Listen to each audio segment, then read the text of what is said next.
Os Donos do Tempo.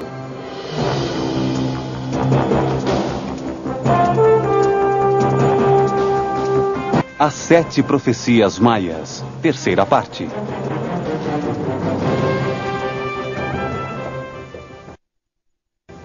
Novamente nos reunimos para escutar os ecos das vozes dos maias. Eles nos falam de um caminho para assumir a vida e as decisões de maneira consciente. Eles viveram sem fronteiras, sem limites nem propriedades, somente em busca do bem comum. Desapareceram misteriosamente no ano 830 d.C., de uma maneira ainda não explicada cientificamente. No clímax de sua civilização, não pretendiam ter a resposta para todas as perguntas do mundo. Queriam simplesmente viver em sincronismo com a natureza e com a mente aberta para o cosmos. Com a primeira profecia, eles nos tornam conscientes de que não somos rodas soltas no universo e que ele tem ritmos que começam e terminam. Com a segunda profecia, eles nos entregam um espelho para refletir nossas relações.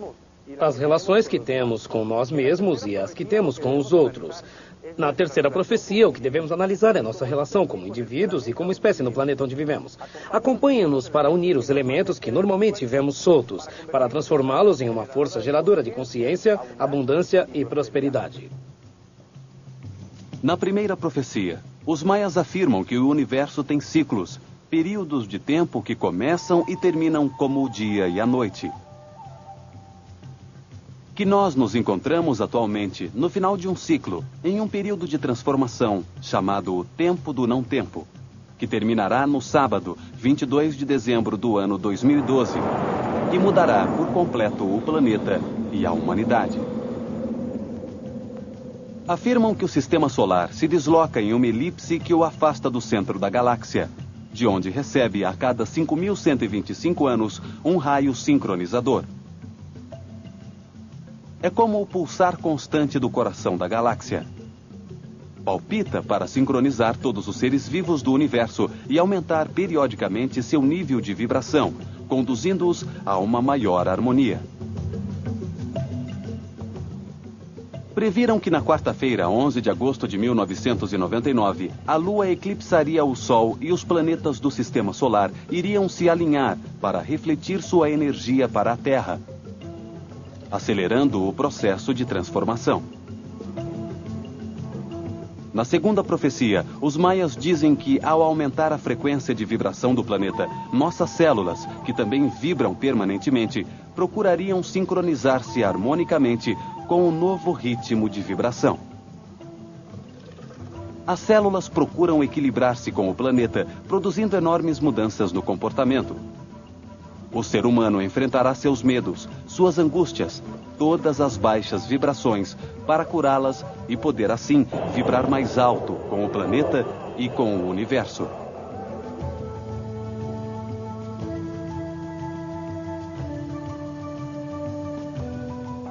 O medo, o ódio, a agressão e a intolerância produzem vibrações baixas. O amor, a compreensão e o respeito por tudo que existe produzem vibrações altas. O comportamento do ser humano pode diminuir ou aumentar sua energia interna. Quanto menor a energia interna, maior a depressão e a escuridão. Quanto maior a energia interna, maior a paz e a felicidade. A verificação dos resultados de seu comportamento diante de qualquer fato permite saber se a atuação serviu para aumentar ou diminuir sua energia interna. Se o ser humano alterou sua paz, é que agiu sem respeito pelos outros, seguramente desde a inconsciência, diminuindo sua energia vital e produzindo um estado de vibração baixa.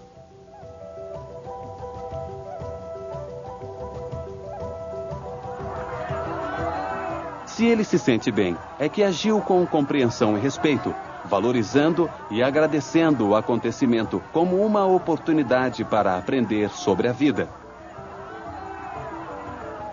Em outras palavras, agiu com sabedoria, aumentando sua energia vital e produzindo um estado de vibração alta. A segunda profecia diz que nós nos encontramos no grande salão dos espelhos, no tempo em que cada ser humano é seu próprio juiz. é sua última oportunidade para aprender sobre nosso comportamento e mudar. A terceira profecia diz que uma onda de calor aumentará a temperatura do planeta, produzindo mudanças climáticas, geológicas e sociais, em uma magnitude sem precedentes e a uma velocidade assombrosa. Os maias dizem que o aumento da temperatura se dará pela combinação de vários fatores, alguns deles gerados pelo ser humano, que em sua falta de sincronismo com a natureza, só pode produzir processos de autodestruição. Outros fatores serão gerados pelo Sol, que ao acelerar sua atividade pelo aumento de sua vibração, produz mais irradiação, aumentando a temperatura do planeta. Cada um de nós, de uma forma ou de outra, ajudou a desflorestar o planeta ou a contaminá-lo. Com os nossos automóveis, jogando lixo nas ruas ou nos parques públicos, contribuindo para que o clima da Terra se volte contra nós. As mudanças já estão ocorrendo, mas como estão acontecendo muito lentamente, nós nos adaptamos a elas e nem as percebemos. O processo global de industrialização que teve lugar no século XX contaminou dramaticamente a atmosfera com suas emissões de gases tóxicos. A chamada chuva ácida, um subproduto da queima de carvão ou derivados do petróleo e das emissões de sulfetos e óxidos de nitrogênio na indústria, tem lugar no mundo todo e concentra-se nas áreas urbanas. Corrói os monumentos e pontos, destrói a pintura externa, mata os bosques, causa danos à vida marinha e aos solos cultivados, transforma a água potável em tóxica e reduz a visibilidade. As chaminés contaminantes de milhares de fábricas, indiferentes ao dano que provocam, modificaram as temporadas de chuvas, as estações e o clima. Em milhões de lugares do planeta, ainda se cozinha com carvão e lenha, criando fogueiras que emitem grandes quantidades de fumaça, cinzas, vapor de água e gás carbônico. Tudo isso deu lugar ao aparecimento do efeito estufa, pois as concentrações de partículas de carbono que queimam flutuando na atmosfera reagem quimicamente com os bióxidos, aumentando a sujeira e a temperatura. O ar que respiramos está cheio de partículas de monóxido de carbono, dióxido de nitrogênio e de metano. Produtos resultantes da combustão de gasolina nos motores de milhões de veículos e de milhares de usinas térmicas de geração de eletricidade. A depredação de selvas para transformá-las em terras de cultivo ou para ampliar as cidades transformou-se em uma prática comum. Os bosques que purificam o ar ao transformar o gás carbônico em oxigênio são incendiados. O ser humano não é consciente do mal que está causando ao planeta, nem que é preciso plantar para repor a vegetação que consome. O planeta transformou-se em um grande depósito de lixo. Enviamos contêineres com resíduos radioativos para o fundo do mar. Carregamos navios inteiros com resíduos não degradáveis. Todos esses processos alteram a camada de ozônio na atmosfera, um elemento que pode ser benéfico ou prejudicial, dependendo da altura em que se encontre. O ozônio, que está na parte alta da atmosfera, entre 10 e 50 quilômetros sobre a superfície da Terra, é bom. Ali encontramos 90% do ozônio. É um gás cujas moléculas têm 3 átomos de oxigênio. Uma quinta parte do ar é composta por oxigênio. Suas moléculas absorvem a radiação ultravioleta do Sol e, graças à reação produzida por sua energia, é produzido o ozônio. A essa altura, o ozônio é benéfico e tem 2 funções de suma importância para a vida na Terra. A primeira é que sua produção absorve os letais raios ultravioletas do Sol, protegendo os sistemas ecológicos da Terra. A segunda é que, ao combinar-se naturalmente com o hidrogênio que chega à atmosfera como água evaporada, transforma-se em um poderoso bactericida, que assegura a salubridade do ar. No entanto, desde a superfície da Terra até os 10 quilômetros de altura, encontramos os restantes 10% de ozônio, que, devido aos processos contaminantes do ser humano, transformou-se em algo perigoso. Normalmente, esse ozônio era regulado pela natureza. Era gerado e desaparecia imediatamente ao reagir quimicamente graças à luz do sol com o ar. O ser humano alterou esse processo natural ao encher a atmosfera de partículas suspensas de aerossóis, fumaça, carbono e gases tóxicos, produzindo reações fotoquímicas incontroladas. A natureza não esperava o aparecimento das partículas de clorofluorcarbono utilizadas na fabricação de aerossóis que permanecem flutuando no ar. Isso aumentou a níveis alarmantes o ozônio a baixa altura na atmosfera, transformando-o em poluição, no que chamamos de smog. Em altas concentrações no ar, é ruim para o ser humano. Produz irritação nas mucosas, dor de cabeça, diminui a atividade física, reduz nossa resistência às infecções e aumenta as doenças respiratórias. Afeta os elementos, acelera a cristalização da borracha, descolore as telas, os tecidos e as obras de arte. Diminui a resistência às infecções, aumenta as doenças respiratórias. Prejudica a natureza, produz danos às folhas das plantas, eliminando sua capacidade de realizar a fotossíntese e a produção de oxigênio. O ser humano, ao respirar, inala ar e exala gás carbônico. A vegetação normalmente absorve os raios luminosos e transforma, com sua energia, o gás carbônico em açúcares, amidos, celulose e no oxigênio que respiramos. Devido a todas essas mudanças na camada de ozônio, muitos dos grandes bosques do planeta encontram-se enfermos. Foi diminuída sua capacidade de crescimento e eles perderam sua folhagem.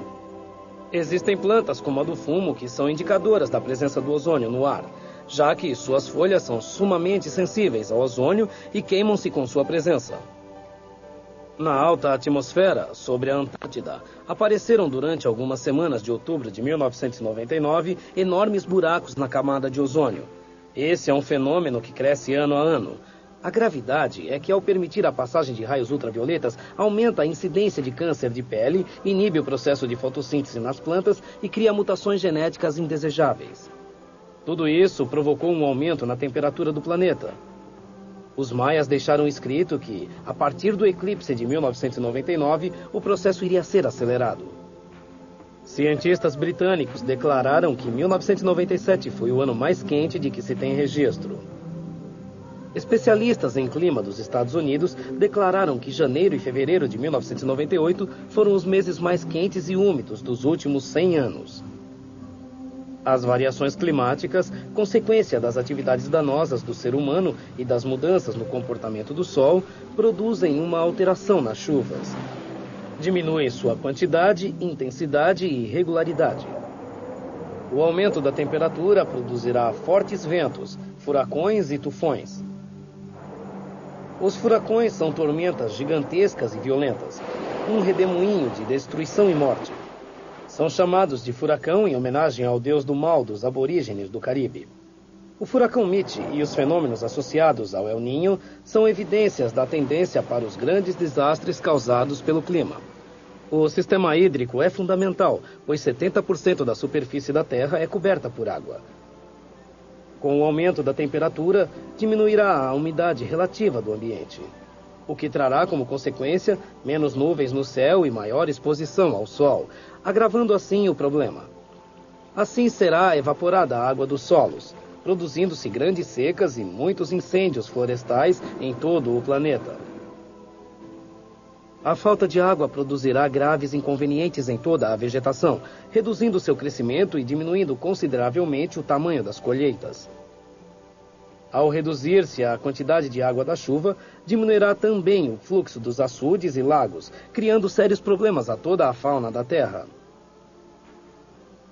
Tudo isso causará um forte impacto na economia. Haverá desabastecimento e muitos produtos que dependem do clima, como a água, as folhagens, os cereais, o pescado e a geração de energia elétrica, terão aumentos vertiginosos de preço. Serão épocas de racionamento de eletricidade, de fome e descontentamento social. Aumentará o número de pragas e insetos e as doenças tropicais, como a malária. O comportamento do ser humano será crucial para suportar o aumento geral da temperatura causada por sua própria conduta inconsciente e depredadora. Os donos... A terceira profecia diz que o Sol aumentará a quantidade e a intensidade das erupções solares. Isso também contribuirá para produzir um aumento na temperatura do planeta. Os maias estudaram principalmente o comportamento do Sol. Sabiam que ele produz a luz e os ciclos que possibilitam a vida na Terra. Seus estudos são a base de suas profecias sobre os tempos em que vivemos e baseiam-se em mudanças solares.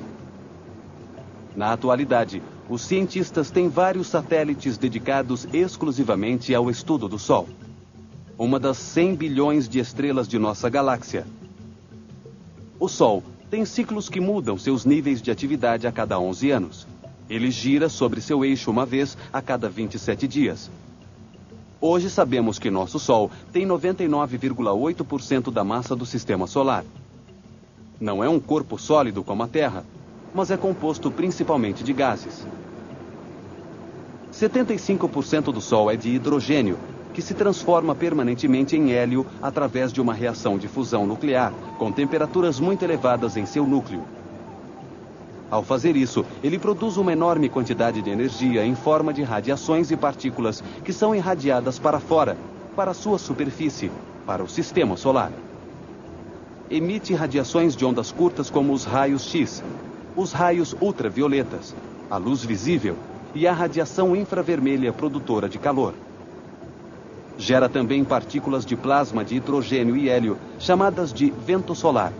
Saem disparadas em forma de jatos, como os que produzem os aspersores de água. A luz, o calor e o vento solar vêm para a Terra. O planeta tem ao seu redor um campo de força magnético, um escudo de proteção de forma esférica que é 3 vezes o seu tamanho. Esse escudo, chamado magnetosfera, contém a atmosfera do planeta. Em sua parte mais alta encontra-se a ionosfera, onde o oxigênio e o nitrogênio que respiramos interagem com as partículas de hélio e hidrogênio que chegam com o vento solar. Ali se produz o ozônio, na reação com os raios ultravioletas.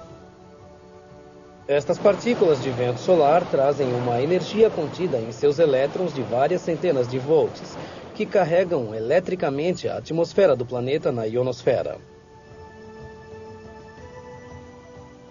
Às vezes aparecem manchas solares na superfície do Sol. São regiões com campos magnéticos muito fortes, que produzem fortes explosões de plasma no Sol.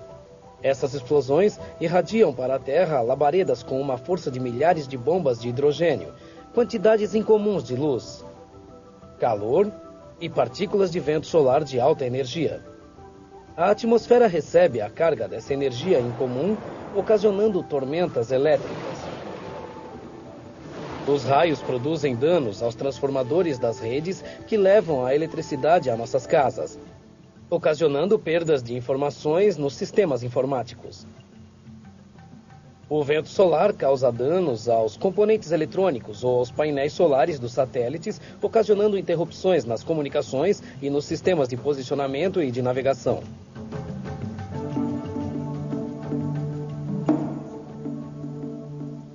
Os maias tiveram sua mente aberta sempre para o cosmos. Sua religião foi eminentemente astronômica. Entenderam que o ser humano não é mais que uma projeção de energia e que sem energia não existe matéria. Descobriram que essa energia depende do Sol, que todo ser vivente, animal, vegetal ou mineral não pode existir sem a força invisível do Sol. Quando falta a luz do Sol, a vida se faz lenta. Por esse motivo, dormimos quando ele não está presente. Descobriram também que a energia se move em ciclos e que o ciclo básico depende do giro da Terra sobre seu eixo e da posição ao redor do Sol.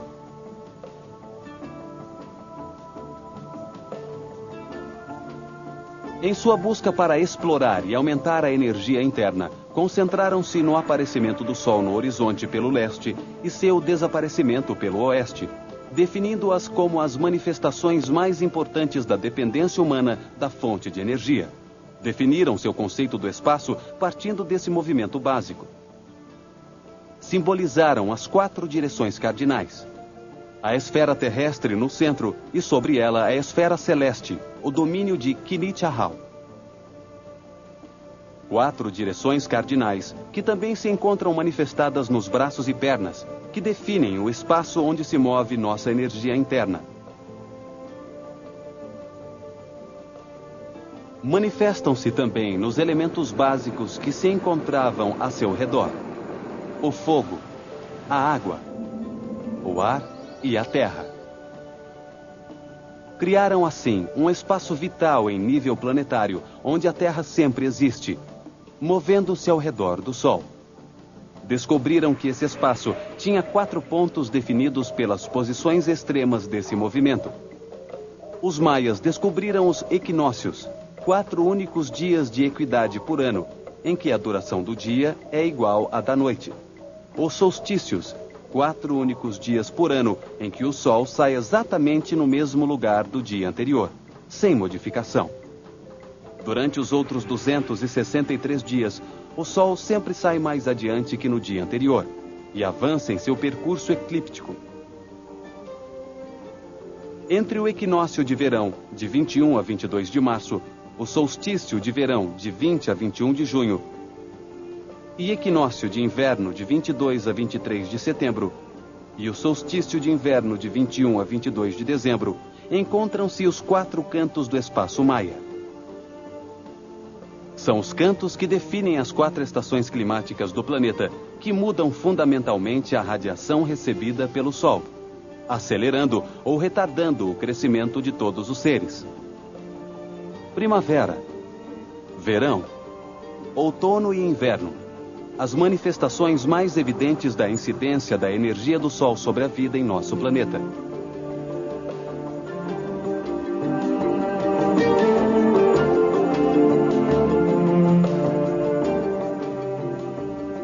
Mas os maias chegaram à conclusão de que nem todas as coisas têm as mesmas propriedades, apesar de estarem todas expostas à mesma luz do Sol. Descobriram que o Sol não é a única influência energética. A Lua reflete a luz do Sol, influindo com sua força de atração todos os fluidos no planeta. Eleva as águas e volta a baixá-las suavemente. Os maias notaram que suas fases agem sobre os estados de crescimento. Descobriram que todos os planetas, através de seus movimentos, têm influência sobre nós. Tomam a energia de que necessitam do Sol e irradiam o que sobra para o espaço, como uma pedra que exposta ao Sol irradia calor a seu redor. As posições dos planetas são muito importantes. Provocam a maré alta e a maré baixa, determinam as temporadas, as tormentas úmidas, a temperatura terrestre e influem nas águas doces e salgadas.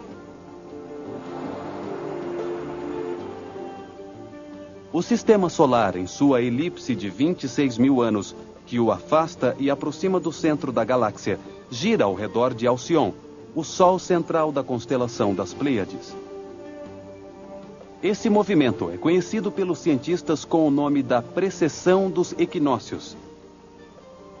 Esta constelação era de suma importância para os maias, tanto que uma de suas estrelas tem seu nome. Na mitologia grega, as Pleiades eram 7 irmãs, filhas de Atlas e Pleione, pelas quais Orion, o caçador gigante, se apaixonou e vivia a persegui-las.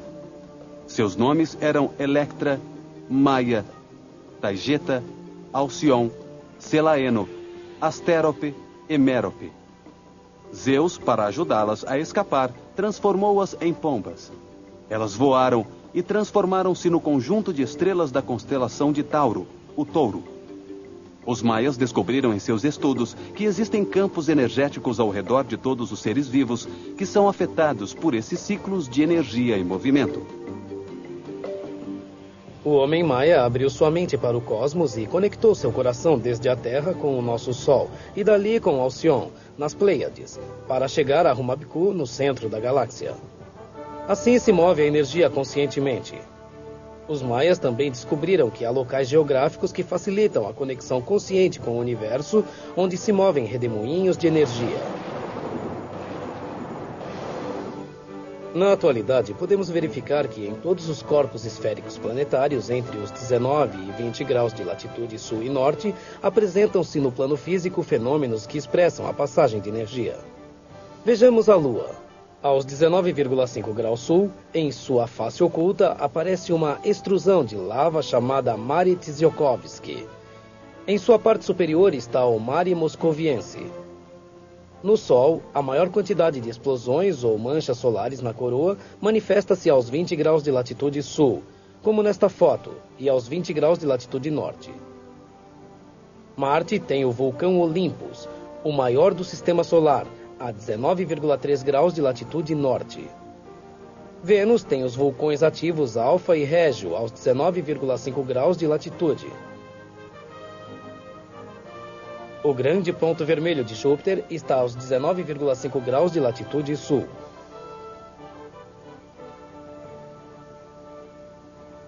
Em Saturno, a nave Voyager fez algumas fotos das nuvens em movimento, e suas flutuações mais fortes encontram-se aos 19 graus norte e sul. Em Netuno, descobriu-se um ponto escuro aos 19,5 graus de latitude sul. A Terra tem o seu vulcão mais ativo, o Mauna Kea, no Havaí, aos 19,5 graus de latitude norte. É só uma coincidência? Valeria a pena investigar a teoria que Richard Hoagland elaborou a respeito.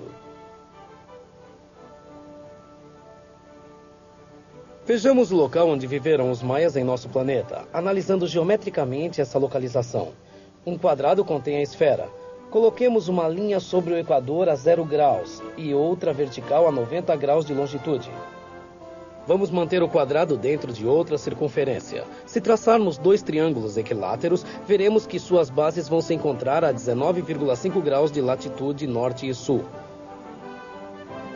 Curiosamente, aos 19,5 graus de latitude norte e 90 graus de longitude, encontra-se a pirâmide Kukulcán, no México, no centro da massa continental americana.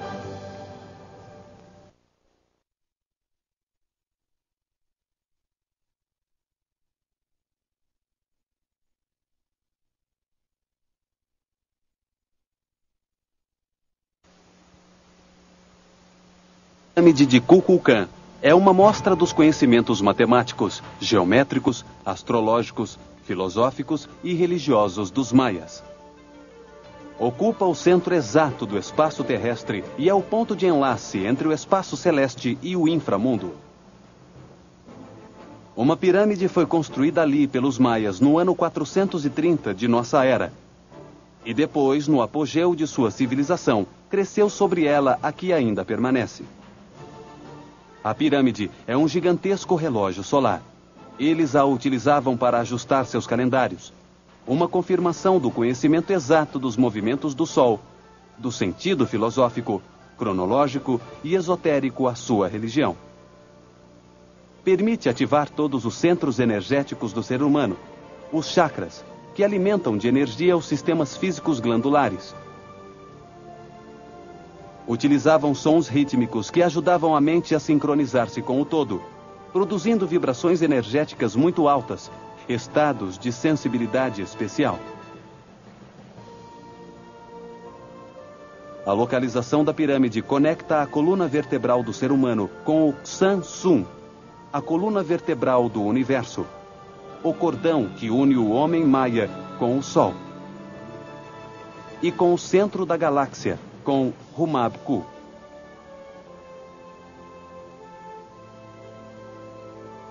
Isso se conseguia sincronizando-se as duas partes do cérebro do ser humano. A parte esquerda que controla a razão, a lógica, com a parte direita que controla a intuição, a sensibilidade. Ao vibrar coletivamente, as mentes são conectadas em uma só, permitindo transcender as novas dimensões do ser.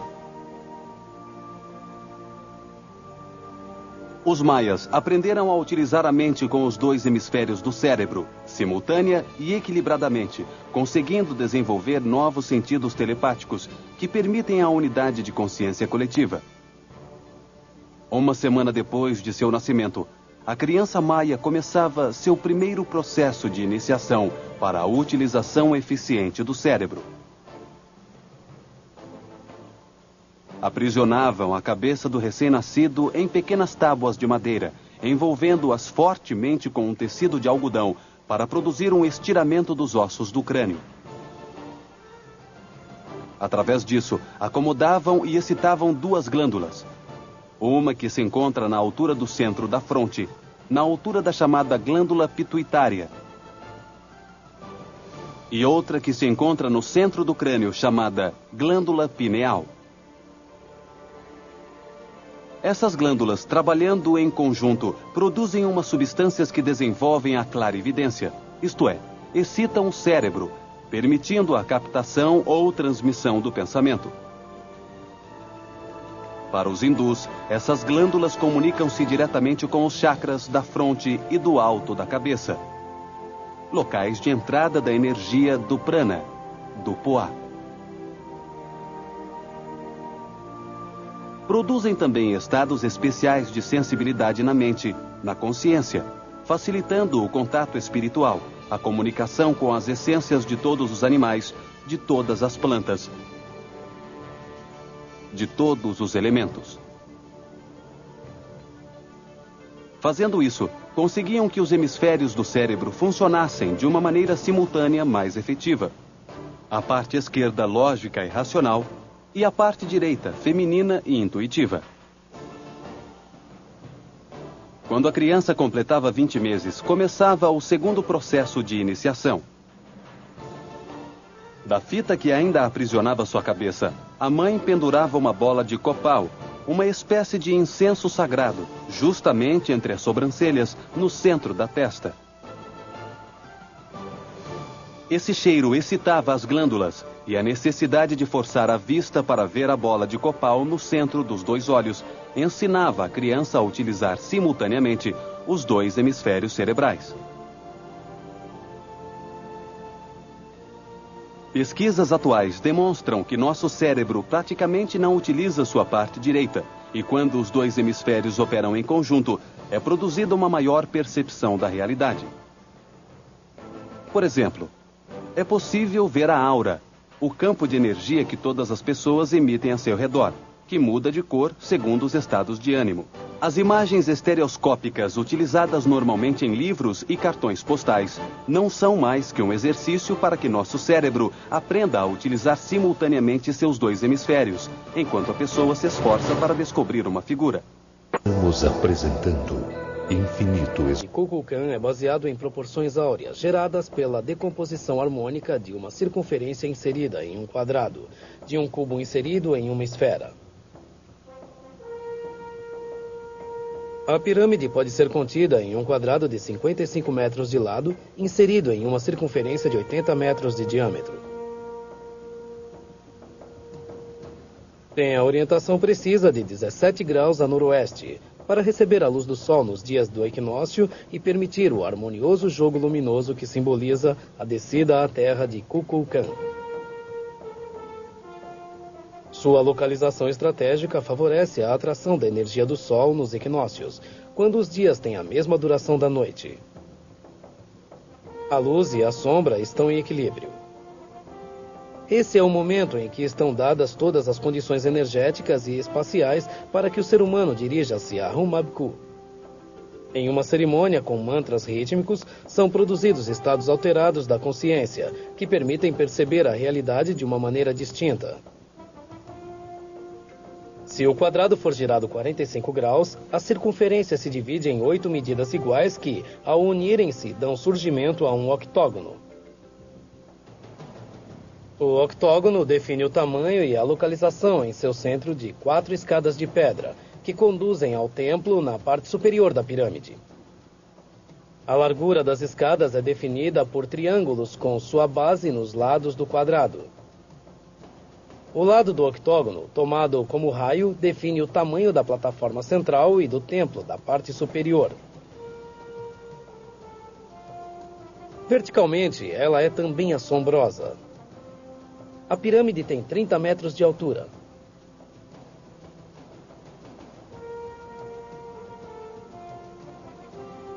9 plataformas suportam um pequeno templo na parte superior que representa o nosso mundo. Sobre ele, a abóbada celeste, espaço do sol de Kinik-Ahau. As 9 plataformas representam os 9 senhores da noite, do conhecimento e do tempo. Os conhecedores de mente total do universo, os adivinhos da harmonia, seres que ensinaram os maias a entender e sentir a unidade. Eles trouxeram a saudação maia, em Lakesh Alaken. Eu sou você, você é eu. Uma mostra de harmonia. Com respeito pela liberdade do indivíduo e por suas decisões. A inclinação das 9 plataformas da pirâmide é de 51 graus e 51 minutos, ou seja, a 7ª parte da circunferência, igual à inclinação da pirâmide de Quéops. Cada escada tem 91 degraus de pedra, fazendo 364 degraus no total. E se acrescentarmos a plataforma superior, totalizamos os 365 dias do ano. As balaustradas das escadas, contra as quais projetam-se a luz e a sombra dos equinócios, têm ângulos de 45 graus exatos. A decoração exterior da pirâmide não foi arbitrária, mas pensada e estudada profundamente para representar simbolicamente o mais significativo de sua realidade, o tempo. A cada lado da escadaria principal, há 26 baixos relevos, ou seja, 52 painéis por fachada, que correspondem ao ciclo maia de 52 anos. Uma parte do grande ciclo de 5.200 túneis entre raios sincronizadores. 18 plataformas, 9 de cada lado da escada principal, são claros simbolismos da divisão do ano solar maia em 18 meses. 5 adornos, ou almenas, coroavam o templo na parte superior, em cada um dos 4 pontos cardeais, que produzem o simbolismo do Inal, ou mês de 20 dias. Desde o dia 16 de março, o povo maia se congregava comandado por seus senhores e pelos Ahauquines, os sacerdotes do culto solar, ao redor da pirâmide de Kukulcán. As almenas com plumas de quetzal e bandeiras engalanavam o templo no alto, símbolo de festas e do voo de Kukulcán para receber o ano novo. Começavam assim os Uayeb, os últimos 5 dias do ano, que com suas noites eram considerados nefastos. Era o tempo para cerimônias de purificação, quando se realizavam jejuns coletivos como sinal de limpeza. Na praça diante da pirâmide, o povo dançava para equilibrar as energias masculinas e femininas, como oferenda a Sha'ak, a essência da chuva. Mantras sagrados. Palavras repetidas ritmicamente, com os nomes das essências, produziam um estado alterado de consciência coletiva. No dia 21 de março, 5º e último dia Uayeb, 21 de Xu, dia do equinócio de verão, entre 1 e 4 horas da tarde, era produzido um movimento ondulatório de luz e sombra contra a balaustrada da escada principal, que termina na cabeça da serpente. Kukulcán desce do céu, anunciando o novo ano e a época de plantio. O fenômeno de luz e sombra indica o final da seca, o momento de preparar as terras para o plantio, quando eles voltavam a escutar os cantos das aves. A primavera. Ao entardecer, por volta de 4 da tarde, eles viam o primeiro triângulo isósceles na parte superior da pirâmide. E depois, pouco a pouco, iam se formando, um a um, os 7 triângulos que formavam o corpo serpentino da pirâmide. 7 triângulos isósceles de luz, que representam os 7 chakras do corpo humano. 7 serpentes é também o nome da semente de milho. A cabeça da serpente, a um lado da escada principal, adquire vida ao receber a luz do sol. Em sua boca eram depositadas as oferendas, e no alto da pirâmide era aceso o fogo do Ano Novo, no qual eles queimavam incenso e copal. O copal era dedicado ao ritual do sol e do fogo. Eles tomavam uma bebida chamada balché, mel fermentado com sementes de abóbora e favas que simbolizavam o tempo de plantio. O último triângulo formado é o primeiro a desaparecer, em um momento que volta a conduzir simbolicamente a serpente emplumada para o céu. O fogo novo era repartido em tochas e cada família recebia uma. Eram recolhidas as bandeiras e as pessoas voltavam em procissões para a casa do Senhor. Dali cada um voltava para a sua. Com o fogo novo eram queimados os montes para a preparação da terra para a lavoura.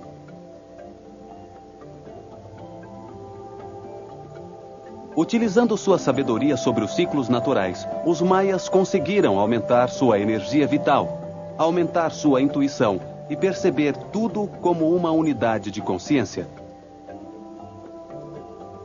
Tiveram a clarividência para prever que nós passaríamos pelos mesmos processos evolutivos e nos deixaram chaves para nos ajudar.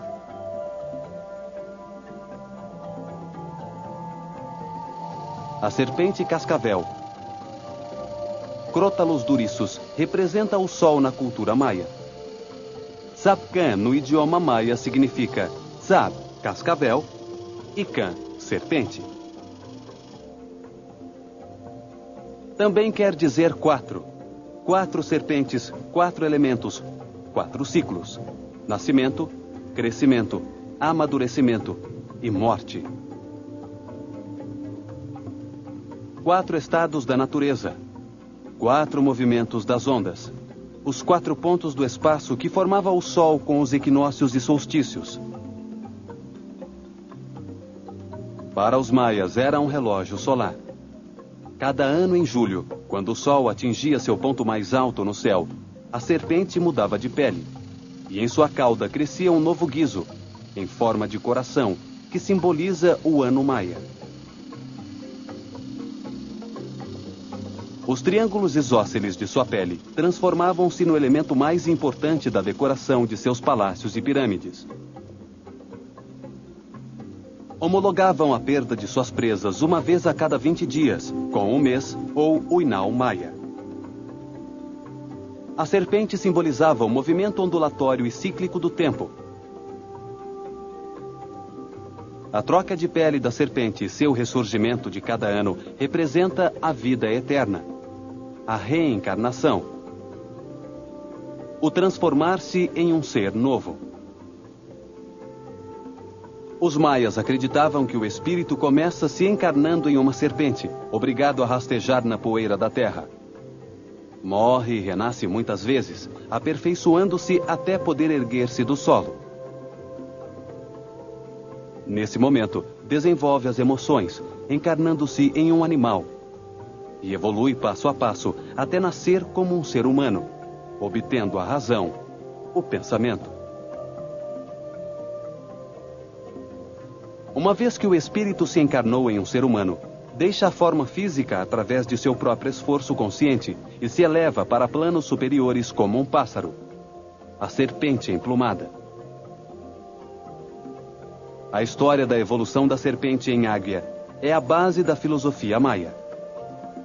O homem maia se transforma a si mesmo e se faz verdadeiramente livre nesse processo eterno de evolução ascendente de consciência.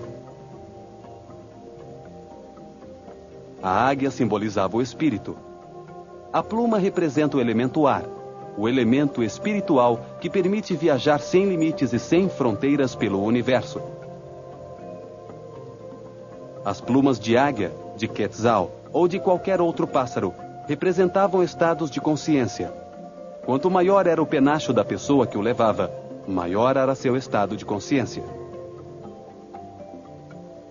Os maias ganhavam suas plumas nas iniciações, graças a seus conhecimentos. Se os iniciados passavam com sucesso pelas provas, seus mestres os premiavam com jades, turquesas, guizos de cascavéis e plumas. A Escola de Mistérios de Kukulkan ensinava a elevar a energia vital, a energia da serpente. O Kundalini Hindu. Uniam-se todos os centros energéticos através da coluna vertebral, com a energia da águia espiritual na cabeça. Para conseguir isso, era exigido um ato de sacrifício da vontade individual, a vontade suprema de Deus. A vontade do indivíduo, da serpente, é posta em linha com a vontade de Deus na águia. O indivíduo devia morrer para si mesmo, com o objetivo de renascer unido à consciência cósmica com o todo. Abandonar sua identidade ilusória, seu ego. Seus apegos emocionais, materiais e sexuais. Esta é a história que contam os murais maias. Mas para entendê-las, precisamos ler com os olhos do conhecimento. São necessários anos de preparação para enfrentar as provas supremas e então, absolutamente sozinhos, encontrar-se com Deus.